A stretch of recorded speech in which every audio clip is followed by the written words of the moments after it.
زن و شوهر نشسته بودند و یک شوهر به همسرش گفت میخواهم بعد از چندین سال زندگی یک جایمان پدر، مادر، برادران و خواهرانم را فردا شب جمع کنم و مهمانداری نمایم.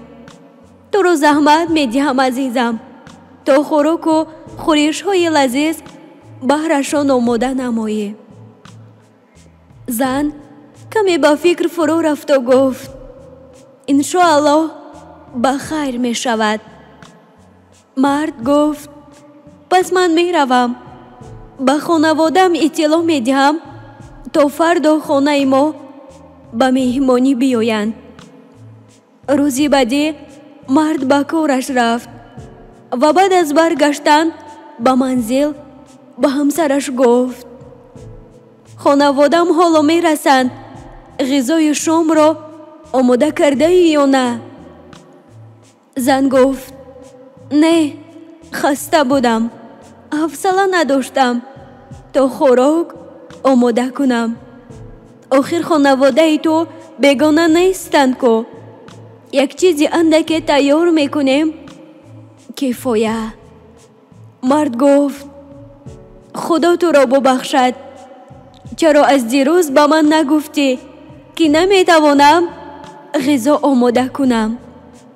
آخر حاضر میرسند مهمانان من چیکار میکنم؟ زن گفت با آنها زنگ بزن و عذرخواهی کن، یعنی که امشب نآیند. آنها بیگانه نیستند که تو را میفهمند. مرد با ناراحتی از خانه بیرون شد. بعد از چند دقیقه در خانه تق تق شد و زن رفته در را باز کرد و پدر و مادر، خواهران و برادران خودش را دید که داخل خانه شدند. پدرش از او پرسید که داماد کجاست؟ زن گفت همین حالا از خانه خارج شد. پدر گفت دیروز شوهرت خانه ما آمده ما را برای غذای شام امشام دعوت کرد، مگر می شود که در خانه نباشد؟ زن حیران و پریشان شد و فهمید که غذایی که باید می پخت برای خانواده خودش بود، نه خانواده شوهرش. در حال با شوهرش زنگ زده با او گفت که چرا زودتر با من نگفتی که خانواده مرا برای غذای شام دعوت کرده بودی؟ مرد گفت خانواده من با خانواده تو فرق با هم ندارند. مهمان عطای خداست. می باید با خواهش و هوس تمام دسترخوان آماده نموده خوراک تیار می کرده.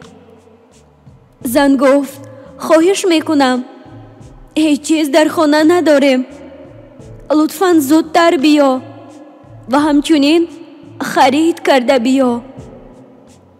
مرد گفت جای کار دارم و به خانه دیر می آیم. اینها هم خانواده تو هستند.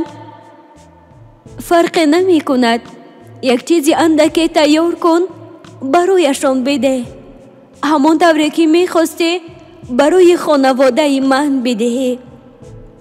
این درسی است برای تو که خانوادم را احترام بگذاری، پس با مردم همان طور معامله کن که برای خودت دوست داری.